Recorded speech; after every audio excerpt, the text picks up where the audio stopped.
Well, in preparation for this evening, I looked over the past year or two speakers that you've had, and it's a very impressive list. So I was thinking, what could I do that that I could offer you that would be a little bit different than maybe what you've heard from in the past from some of the previous speakers.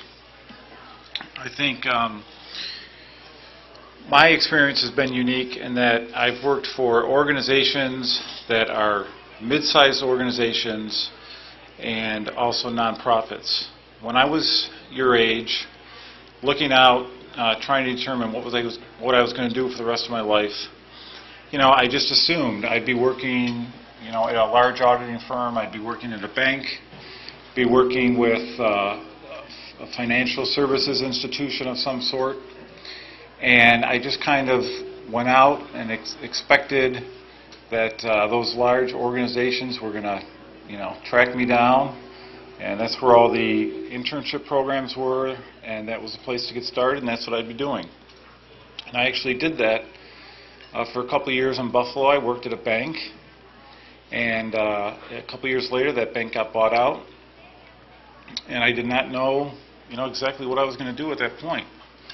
I know for many of you, it's a scary time. You've known what it's like to be in school, taking different classes, kind of like a football analogy. You've got the playbook. As long as you learn the playbook and you prove that you understand that playbook, you get your grades and you go through the process, and it's a very contained, finite experience. And then suddenly you're going to be out in a real position in a dynamic company. It'll be just like going onto that field where all sorts of unexpected things happen, and the X and O's don't come into play all the time. There's a lot more intangibles that come into play. So I'm going to try to get into sharing what some of those intangibles might be later on. But first, I want to encourage you to all, when you are looking at what to do with the rest of your life, take your time, look around. Don't overlook smaller organizations. Don't overlook nonprofits. There are a lot of rural areas that have great opportunities. When I left the bank and ended up in the southern tier, where there was not a lot around, certainly not a lot of large organizations to catch on to, I was fortunate to start working for a health and human service organization that provided services to individuals with special needs and their families. And that was a very rewarding time. And I just progressed over time to the point where I ended up the CFO of that organization in a relatively brief period of time. Organizations like that, they don't have large budgets. It's difficult for them to find qualified people. So sometimes you have to go look for them. Don't just think because you're not hearing about some of these positions they aren't out there. Be active. Entertain lots of different types of organizations. And I know when I left Allegheny Arc, the person that had been there only 3 years that I had groomed for that position ended up taking that job. They had done a job search, and there weren't, a lot of candidates available. And he ended up, he's 35 years old, and he's CFO of a organization with a $16 million budget, and he's done quite well. The other thing about working for a smaller organization is it's a great deal of variety. I'll describe a little bit about what I do at the museum, but no 2 days are alike. You get involved, one day you'll be working with a banker, the next day you'll be working on insurance and maybe some other traditional things. The next day you'll be working on setting prices for the coming year with marketing. There's in my position, I oversee security, so I do a lot of work with trying to keep 570,000 guests safe and the collections and property we have at the museum.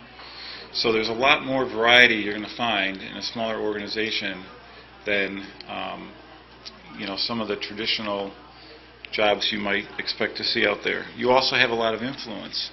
It's a small organization. The business staffs are small, They need your expertise, they need your help, and what you do has a large impact on what that organization is able to accomplish.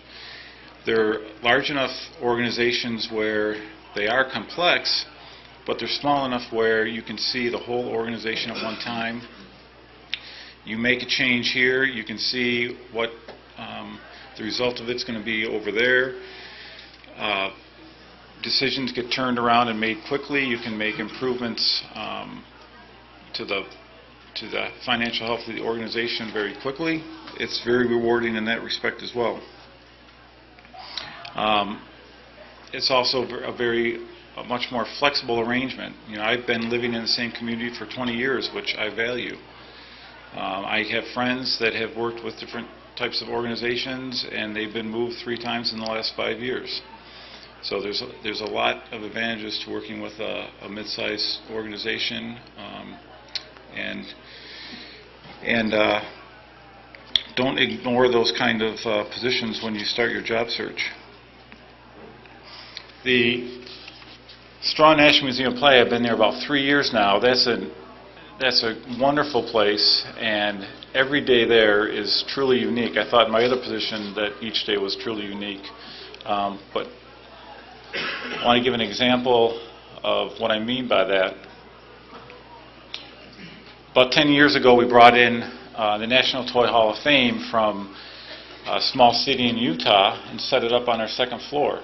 So every year we have a ceremony where we induct 2 or 3 iconic toys into the Hall of Fame, and every year something else interesting happens. So this is the coverage we got this year.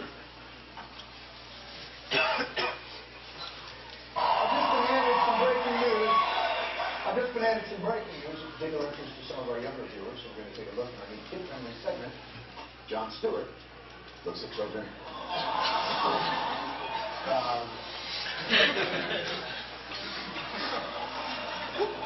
Actually, can we just maybe go with our other options on the title of the program?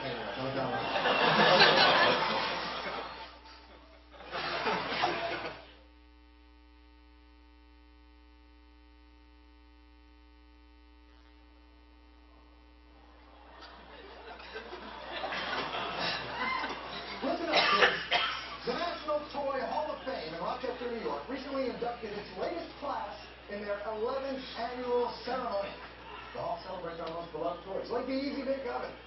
Not our less successful entries, such as the Easy Bake Toilet. Oh, that was not a good idea.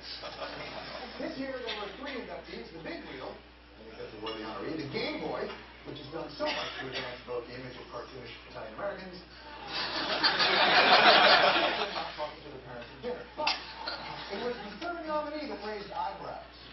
We had the Big Wheel, the Game Boy, the ball. Ball? Ball is just now getting into the Toy Hall of Fame. Ceremony, this cannot be right. Let me see the press release. The ball joins the stick. Got into a ball. Stick easy without ball. I mean, what would stick up against? Rock? Cardboard box? Cardboard box with a memory.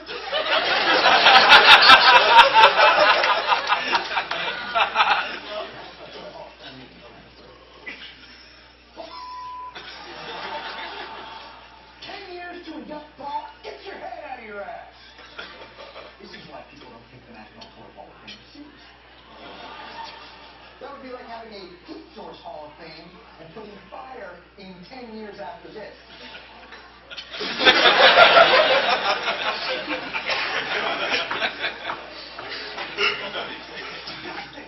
Ball is the universal toy. If you want to play, all you need is a noun followed by the word ball.